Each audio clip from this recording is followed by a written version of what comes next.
Welcome to the Spheres of Spirit with Nancy Myers, aka the Lady of the Light. Nancy will discuss the everyday magic and wisdom of spirit which surrounds each of us, waiting to be discovered. She will share some of her remarkable orb photos, proving that our angels, guides, loved ones in spirit, and even pets surround us and guide us in our physical world. During this episode, Nancy will discuss one of the many spheres or aspects of spirit available to us based on her orb photography. She will also share a special channeled message from her guide, Leonini, and do an oracle card reading to help guide you along your personal spiritual adventure. And now, here is your host, orb photographer, author, medium, and speaker, Nancy Myers. Hi, thank you for joining me today. I so appreciate it. And today I have a special treat. I have many special guests. Let me explain. I sit in a channel group or a mediumship development circle, and we meet every Wednesday evening. And at first, the circle was so that we all developed our mediumship skills, and anybody who is trying to develop their mediumship skills, I highly recommend finding a group of like-minded individuals, 5 to 10, where you meet the same time, the same day. We have been meeting for nearly 5 years. And when we look back at where we started and where we are now, we can see the growth. So we had been doing the mediumship, and then we said, you know what, let's open this up and see if anybody wants to channel. Now, if you follow me, you know that I channel my guide, Leonini. So I said, okay, I'll do that. That's my only experience with channeling, but some of the other members were channeling, higher realms and beings, and that wasn't me. So we progressed, and after about, I don't know, maybe 6 or 8 months of meeting, all of a sudden, it was February 10th, 2021. I had a guest come in spirit. So what I'm going to do is I have my channels typed up. And what I would do, we record our sessions, and then afterwards, I would literally just transcribe what I said. So you will hear how the whole thing unfolded. Each one is 2 or 3 paragraphs. The messages that these celebrities, well-known people from the past, brought in, yes, they were delivered to our group, but these are messages for everybody. And so I thought, okay, I'm going to share this with you. One day I'm going to do a book because I probably have 20 or so. But anyway, so this is how my very first channeling of not Leonini, of somebody famous evolved. So I'm just going to read how it unfolded.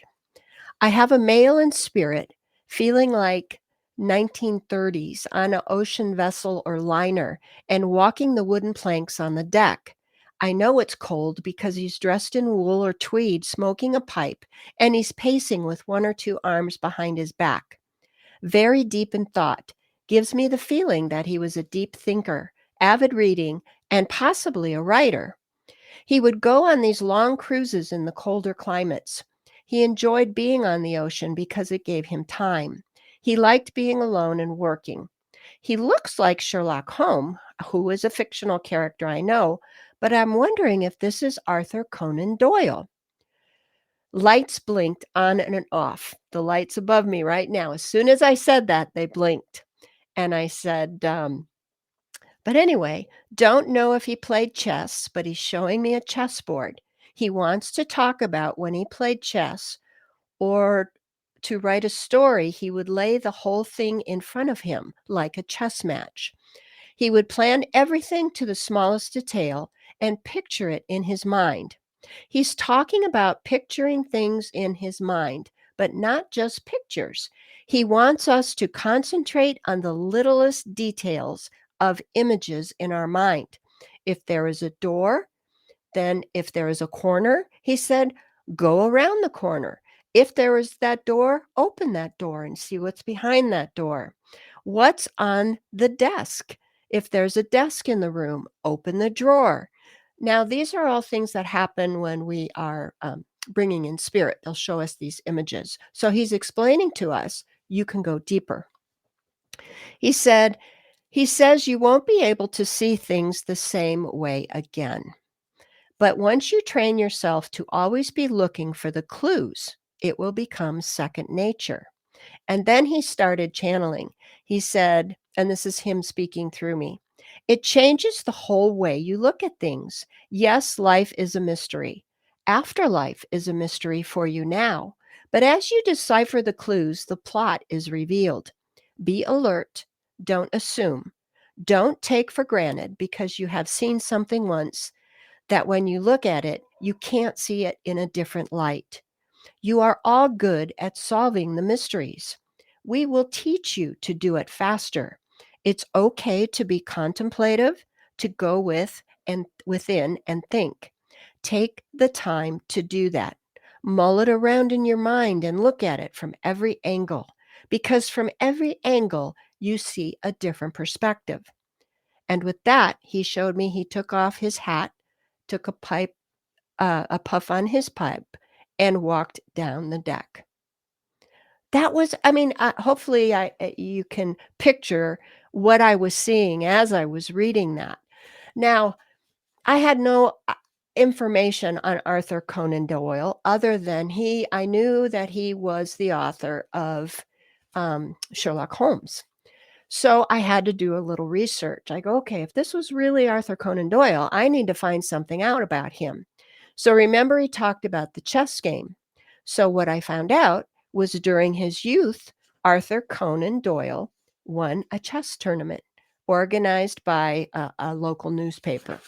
So, and then I found out that Arthur Conan Doyle was kind of a adventure explorer, and along with being a writer. And he showed me being on that ship and walking those wooden planks, right? So when I researched, if we can bring up that first picture, up pops a picture of these groups of men standing on the deck of a sailboat. And this sailboat was in 1880, and it was called the Hope. And you can see, I'm not quite sure which one was Arthur Conan Doyle. They don't identify him. But this ship, and he talked about being cold, Arthur Conan Doyle sailed on this ship as a 20-year-old as, quote unquote, the medical officer. This was a whaling ship. And he joined it. He didn't have a lot to do. But this was one of many cruise or ventures that he took to the north part of the world. And I want to draw your attention in this photo.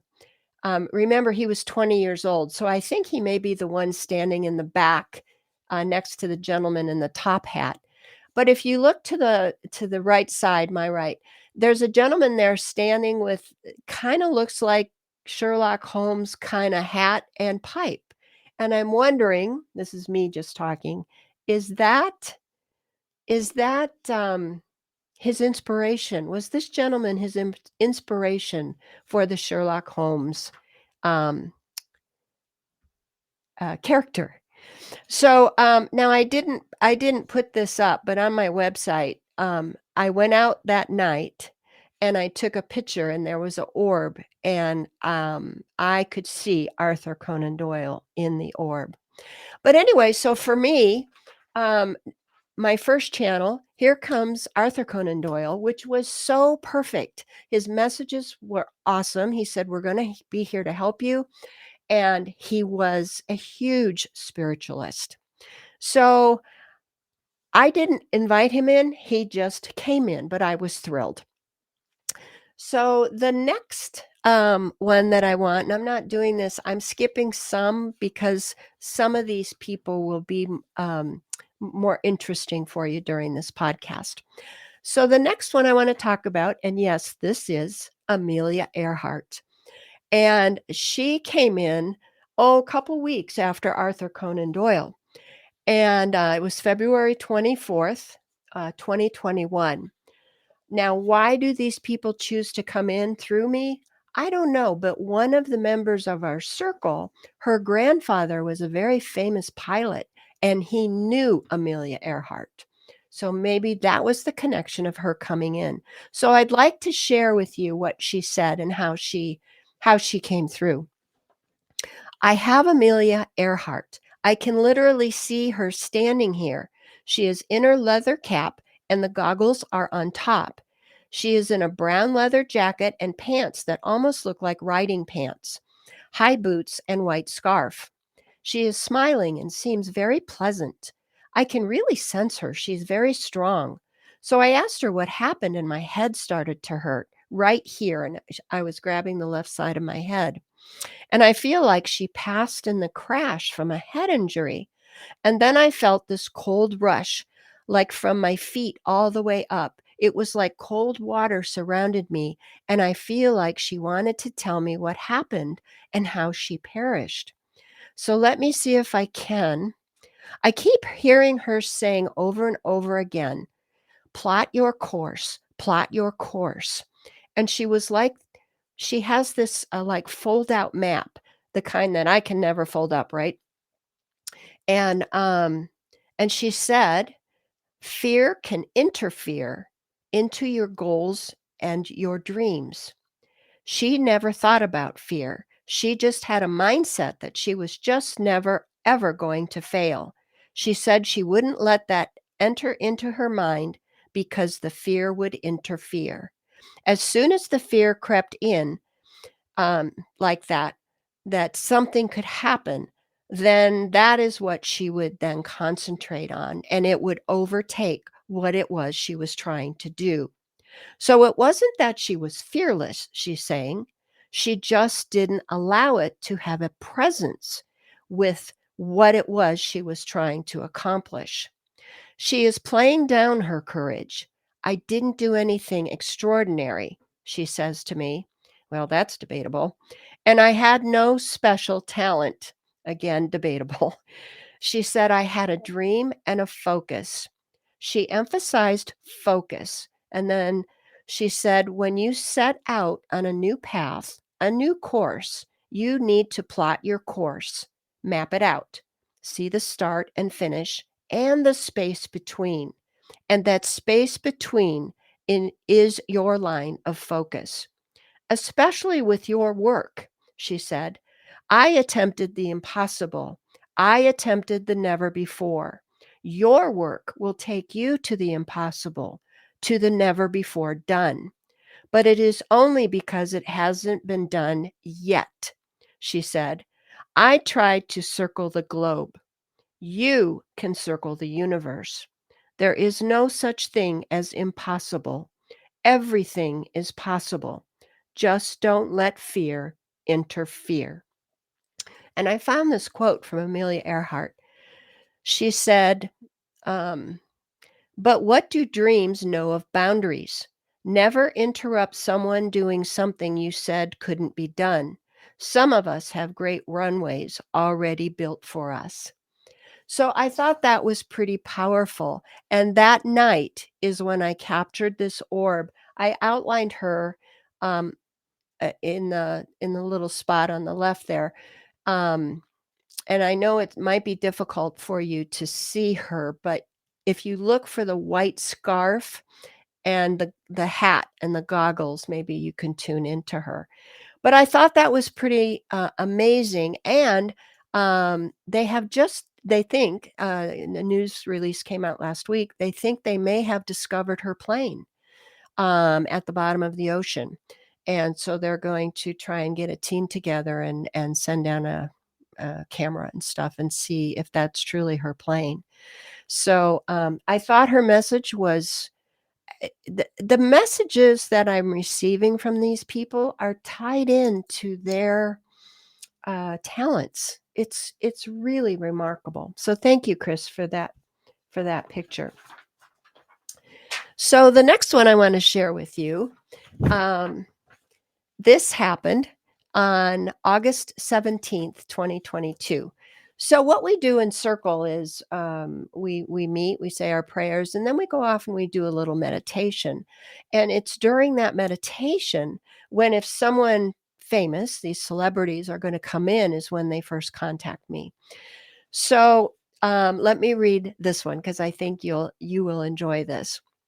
During our meditation, I asked if someone was here for me, and I get the feeling that I'm walking through cobwebs, especially my chin and jaw when a spirit is near. I feel it on my face.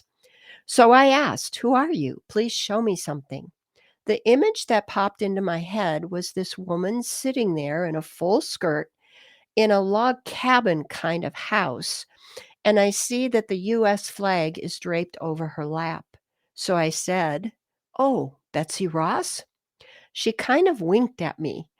I don't know much about Betsy Ross, so I will have to verify this.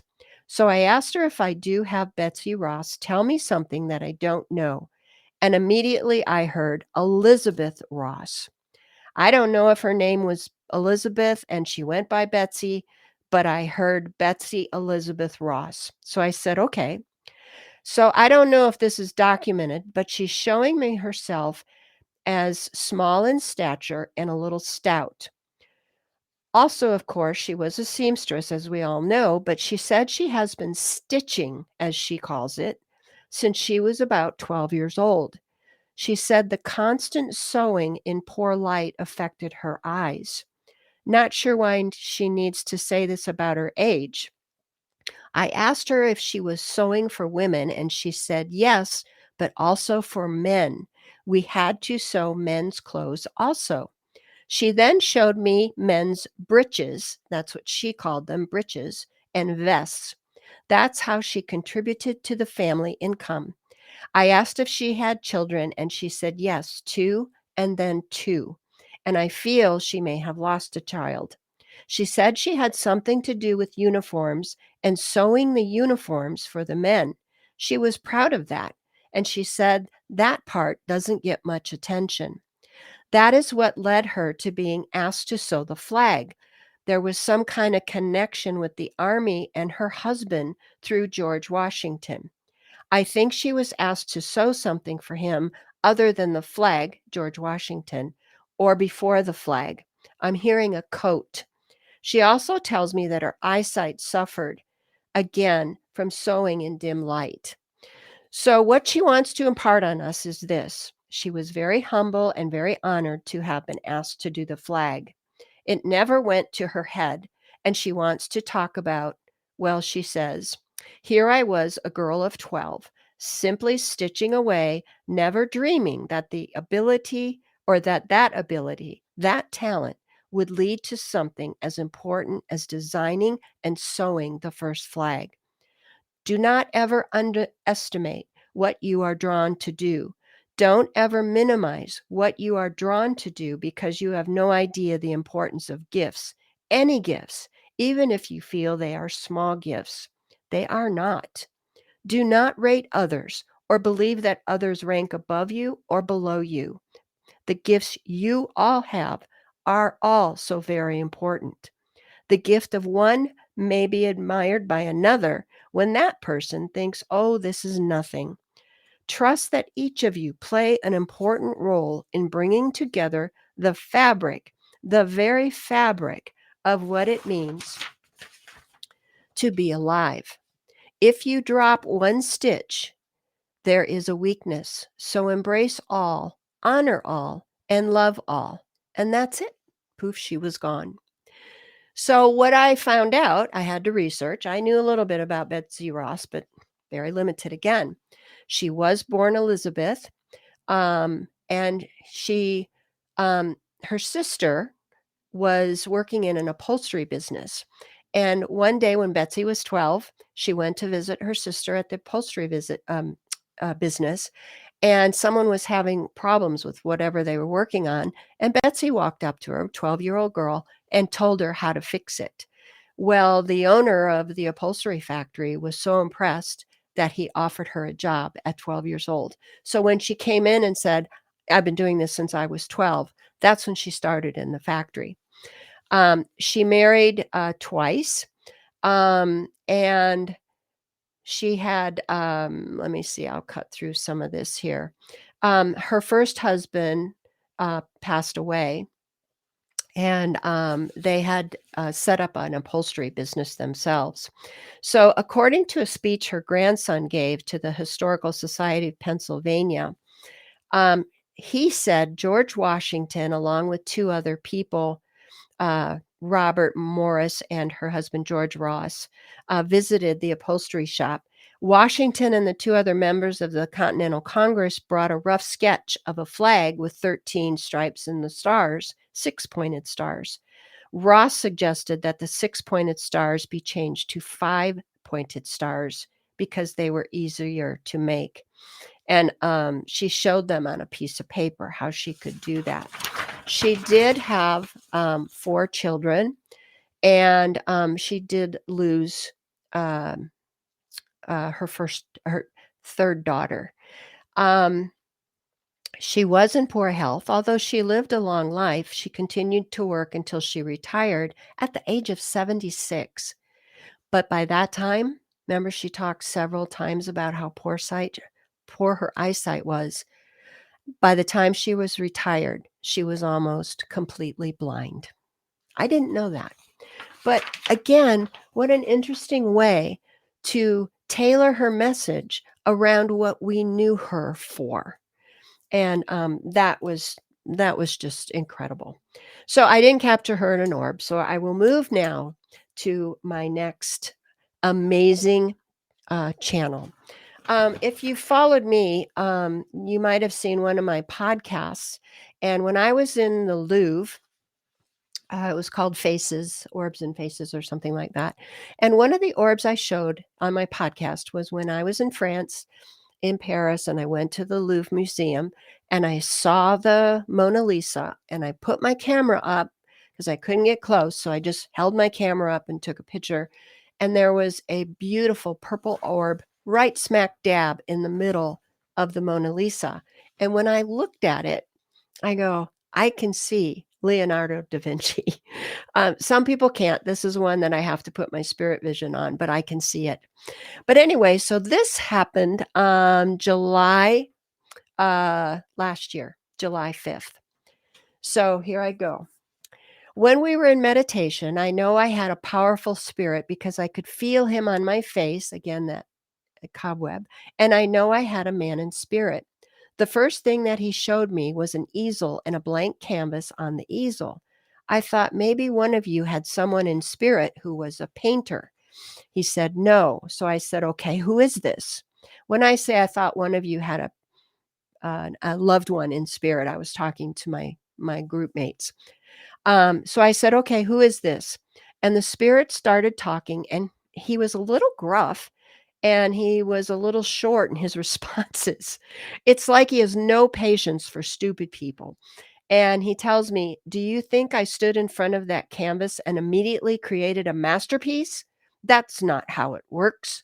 So I said, guys, is Leonardo da Vinci. I'm talking to Leonardo da Vinci. So I said, am I really talking to Leonardo? And he replied, you're listening. Okay. So I'm going to start with what he already told me and see where this goes. He says, masterpieces take time planning. It is a trial and an error. I would first sketch, erase, sketch, move, expand, shrink, add, reposition, and then I would paint, and then I would stand back and I would hate it. I would start over on top of that painting. I would redraw, resketch, reposition, and paint again. To create a masterpiece takes time, but it also takes trial and error. It's a learning experience. You sometimes expect your lives to be perfect masterpieces. That is not how it works. Your lives are layer upon layer upon layer of sketches and paintings that did not work. Does that mean you failed? Only if you stop, only if you settle, only if you say that is good enough. That is when you fail. The masterpiece truly is never attained. You cannot be angry with the process. You have to forgive yourself for that phase, that idea, that picture that you have in your mind. It is what you knew and what you know at the time. It was your past self. Your past self no longer exists. You are in your present self working toward your future perfect self, and you will never ever attain it until you leave this world. Most people don't understand that. It is in the striving, it is in the learning and the redoing and the not settling that grows your soul. That is the way it is meant to be.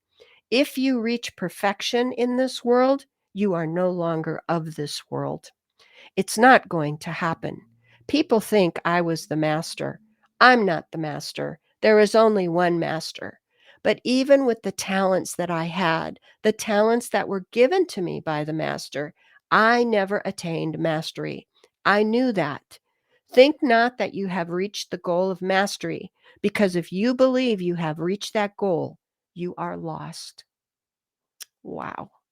So if we can bring up that next slide, Chris.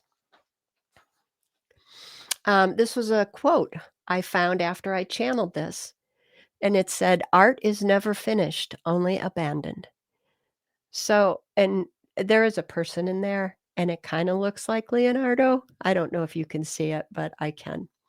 But I thought that that just tied in so beautifully to the quote or the channel message that I got. So I'm going to take a little break here.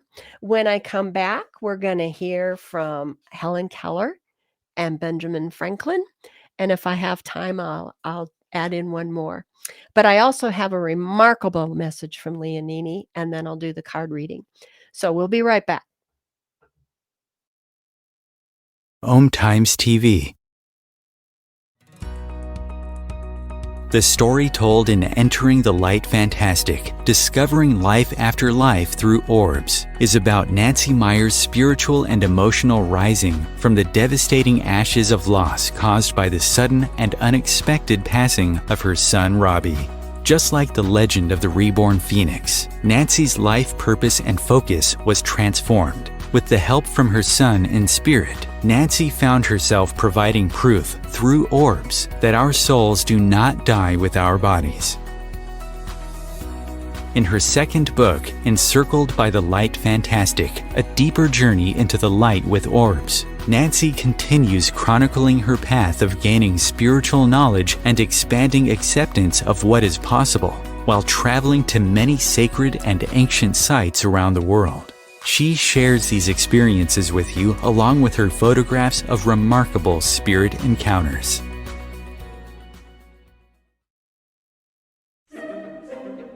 Imagine becoming a super influencer. Reinvent yourself, invest in your brand, and then manifest your success with a robust spheric approach.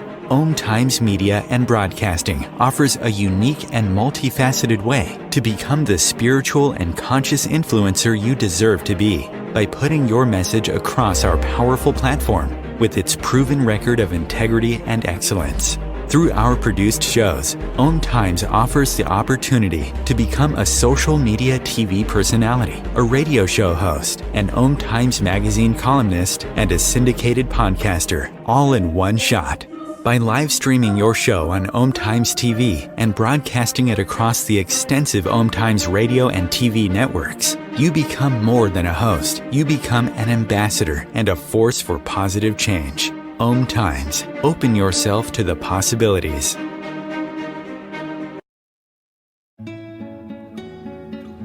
¿Qué color? Perfecto, mijo. Gracias. Thank you. What's wrong, mijo?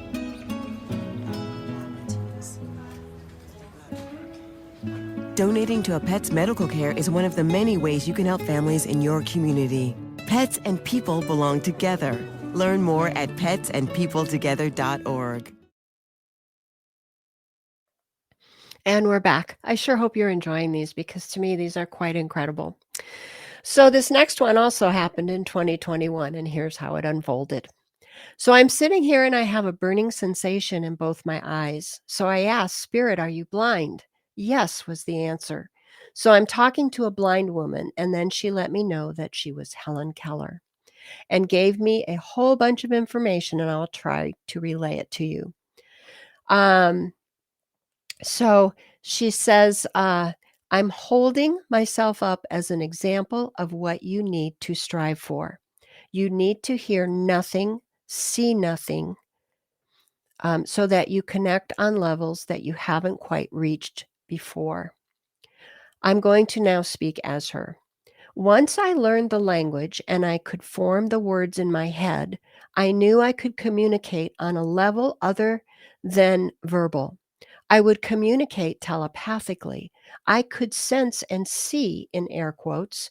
I don't see with eyes, I see with vibration. Everything vibrates. I honed that. I could sense what a person was feeling. I could sense what kind of person was in front of me by the vibrations coming at me. I could read those vibrations. I could walk and know the vibration of a wall. When you are able to surrender your five senses like that and understand that everything you do is based on frequency, vibration, all the worlds open up to you. You have more senses than you realize. You are working on this now, and I've come in to help you expand upon that. I am very proud of you all. It's almost harder for you to communicate on this level than it was for me. I was naturally stripped of the things that got in the way. That is not to say that seeing, hearing, and speaking is a burden, but when you come in without those things, it automatically puts you in touch with realms of the unseen. Do not give up. Know that we are all working with you. And she actually poked me in the back. And there was a quote from Helen Keller that I found after I did this. And it said, "The best and most beautiful things in the world cannot be seen or even touched. They must be felt with the heart." So Helen Keller was coming in to instruct us on how to further our mediumship, how to get out of our own way. I thought that was just so remarkable. And I was so grateful and am so grateful for her help. So the next one you all know, and I'm going to watch the clock and see if I can do both. This gentleman came in twice, once in 2021 and once in 2022. But I'm going to read the first one first. So here we go. First thing I saw was a person with clip-on glasses sitting at a wood desk, and he's winking at me and pointing over at the corner. Look, do you see that? And when I look in the corner, I see a potbelly stove. Do you know what that is? He says. Yes, it's a Ben Franklin potbelly stove. I said, and he giggled. He said, yep, it was named after me. And he was laughing and chuckling when he said that. But here's what he does. He is rolling out a parchment.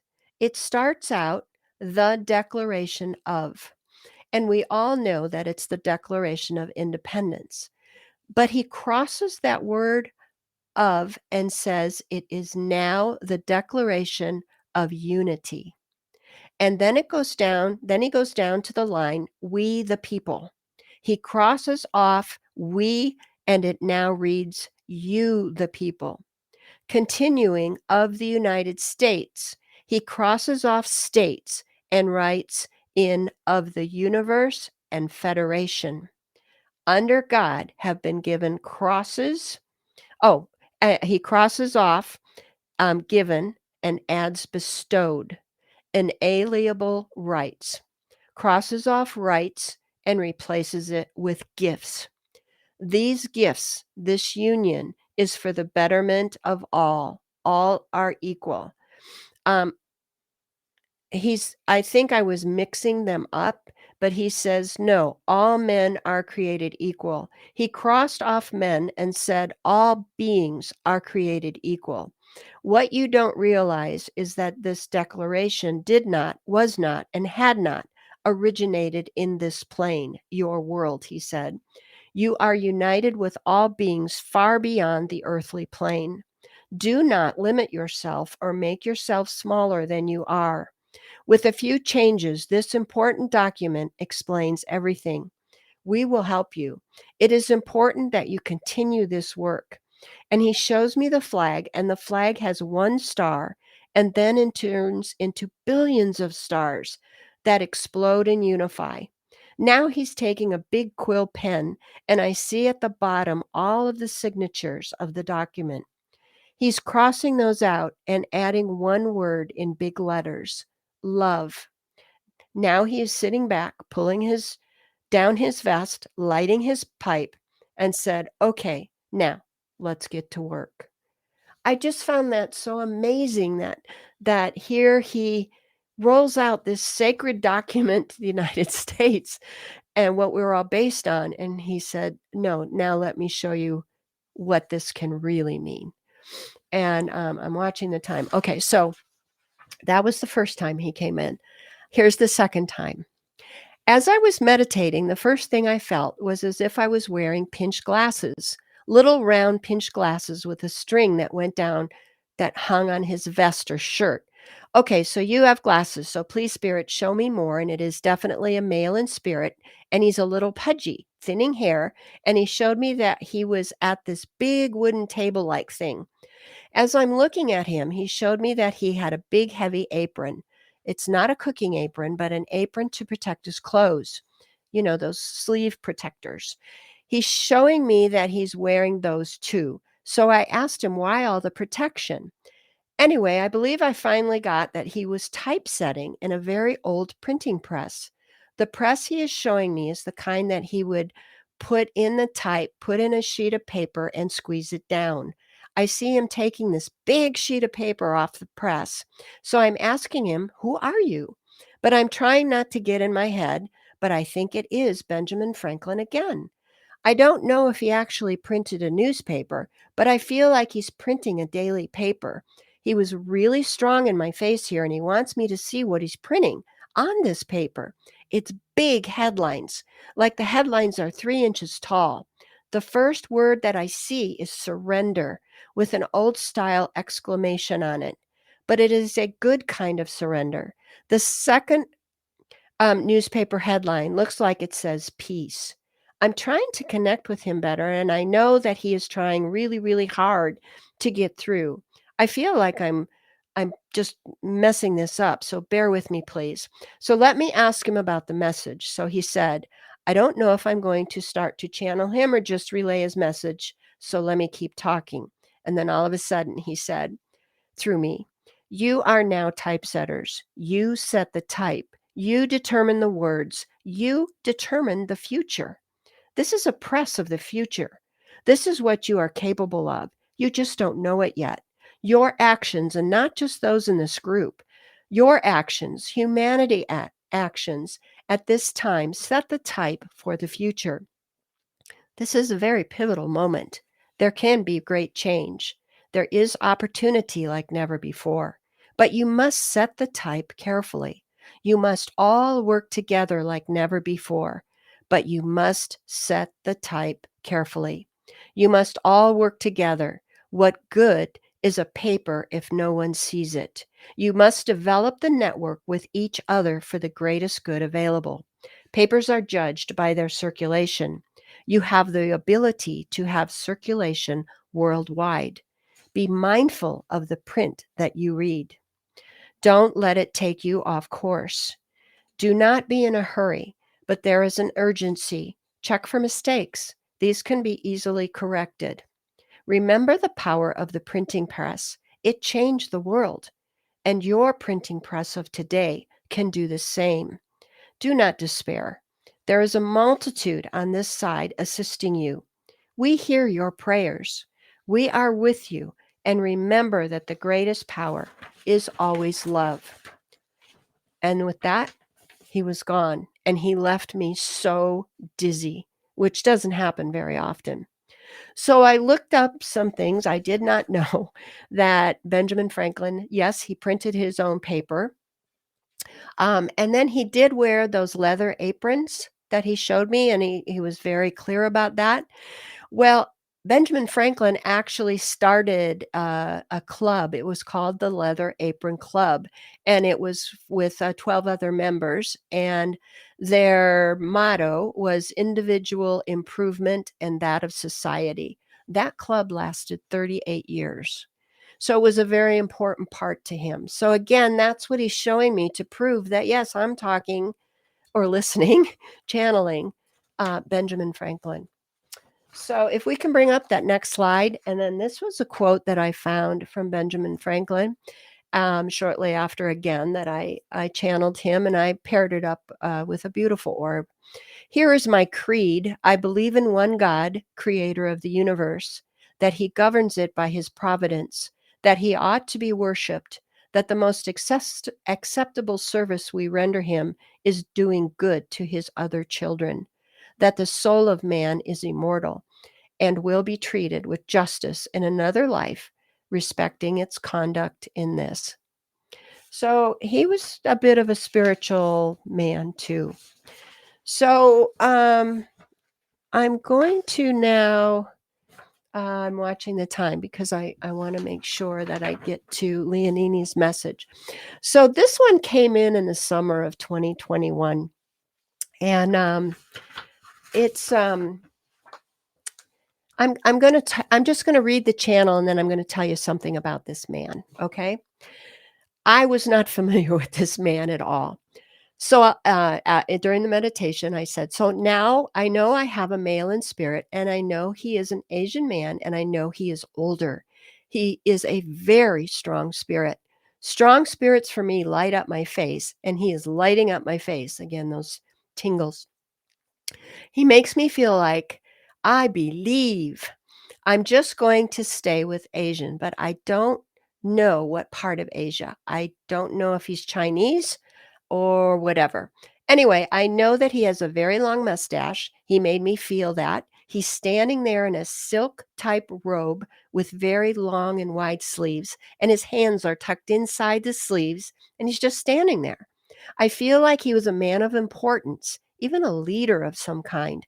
I'm not sure if he was a religious leader or teacher, a political leader, but I feel like he was a man of great importance. I see a lot of red. His robe must have had a lot of red in it, but I don't know what that signifies. He shows me his feet, and he has wooden shoes. At first, I was confused because his shoes kind of look like the type the geisha girls wear in Japan, but I don't know if the Chinese people also wore them. Then he shows me that he's writing, and I'm going way, way back because he's telling me he wrote on slats of wood, and I can see the brush with the black paint on it. He's showing me these slats of wood because he's telling me I was before paper. So I know we are going way back because I believe the Chinese invented paper, but I don't know in what century. So he's in ancient times. He's very serene. He's older, and let me see what else he wants to share with us. He wants to talk about these slats of wood that he wrote. They must be in existence somewhere. I've never heard of these, but they must be like he's giving me the equivalent or saying they are like the Sumerian texts. They are very, very old lore. He's calling it his lore. He's mentioning the dragons. He's talking about the relationship of the dragons in his time. They were sacred. The relationship was sacred. He said it was a time, in his words, of great sharing. Great sharing. And he's talking about how the connection with the dragons helped their civilization advance. And he wants us to know over centuries, the dragons taught until it became such a time that the people and their egos made them believe that they were better than the dragons, smarter than the dragons, and so the dragons disappeared. He wants us to know that everything the dragons taught them was only the beginning. He's talking about the time of the dragon again, that there are many here ready to listen to the dragon without agenda or manipulation of the power. There is a purity that's arising in the world today, pureness of heart, and it resonates with the energy of the dragon. There are instructions that exist to increase the connection, but they have been hidden from those who wanted only power. But the dragons are going to make sure that those instructions are found. Those instructions belong to no man. The dragons have patience, as centuries, millennia mean nothing. They have watched and waited for the right time, and that time is dawning. There will be a time of great upheaval. There will be a time of purification. but there will be a time of enlightenment. This is promised by the dragons. So who I think I had was Lao Tzu, Laotsu. He was an ancient Chinese philosopher and writer, and he is the reputed author of the Tao Te Ching, the founder of the philosophical Taoism. Furthermore, it is said that there's some rumor or confusion whether he was a mythical character or whether he really existed. But Confucius says he met Lao Tzu, and what he said, he called Lao Tzu a dragon among men. The bamboo or wooden strips were the standard writing material during that dynasty, and the long, narrow strips of wood typically carry like a single brush of text. So where these are, I do not know. So it is said that he's an ascended master, Lao Tzu. What is an ascended master? An ascended master is a human being who has taken what they call the sixth initiation, also referred to as ascension, and is thereby believed to be capable of dwelling in the sixth dimension. It's kind of like we say Jesus is the ascended masters because he went through ascension. So when you hear, oh, the ascended masters want to say something, that's who you're talking to, those who have literally ascended. So also, they did wear wooden shoes. And when Lao Tzu is illustrated in artwork, he's shown in a long robe, just as I described, with his wooden shoes, and part of it is red. So to me, this was just an incredible channeling for me to experience. And if I can bring up the next slide, Chris. And this is a picture of my butterflies. I raise monarch butterflies, and those are two of my babies from last year. But this is a quote from Lao Tzu, and it says, "The greatest gift you have to give is that of your own self-transformation." And that's what we're going through right now, right? Is our own self-transformation and awareness.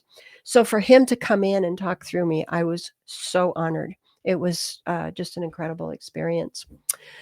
So let me see if I have time for one more here.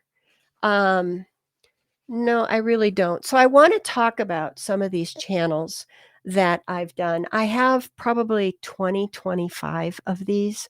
I never know who's going to come in. I have talked to a man in Scotland who was a famous golf club designer, and he gave me evidence. I have talked to the man who invented hot dogs, and he gave me all this evidence and then the message. I have talked to the man who started Whirlpool not too long ago. I've talked to Daniel Boone. Just last night, we had Circle, and one of the participants said, "Nancy, I'm going to put in a request. I want you to channel Robin Williams." And I go, "I don't think it works like that, but okay." So I go into meditation, and all of a sudden I hear, "Nanu, nanu, I do requests, or I take requests." And I went, "What?" And he came in. I haven't had time to type it up, but his message was incredible. And I said, "Tell me something that I don't know about you." And he gave me 2 pieces of information, and I checked it out, and it fits perfect. So why would these people come in? Because they want us to know that number one, they're there to help. We can call upon them. But number 2, no matter what your gifts are, it's like Betsy Ross said, no matter if you think your gift is nothing, it's adding. It's adding to the very fabric of consciousness. So never, ever forget that. It's just an incredible um, uh, connection that we all share. And the second thing is they're there to help. We can call on them. You know, most of these people had special gifts when they were here anyway. But now they're coming from the other side and they can see exactly how that gift or their life contributed to the greater good. And so they're coming through to impart that. So like I said, I never know. I always, when I sit in meditation, I always ask that the message be from the highest good and for the highest good. That eliminates anybody else coming in.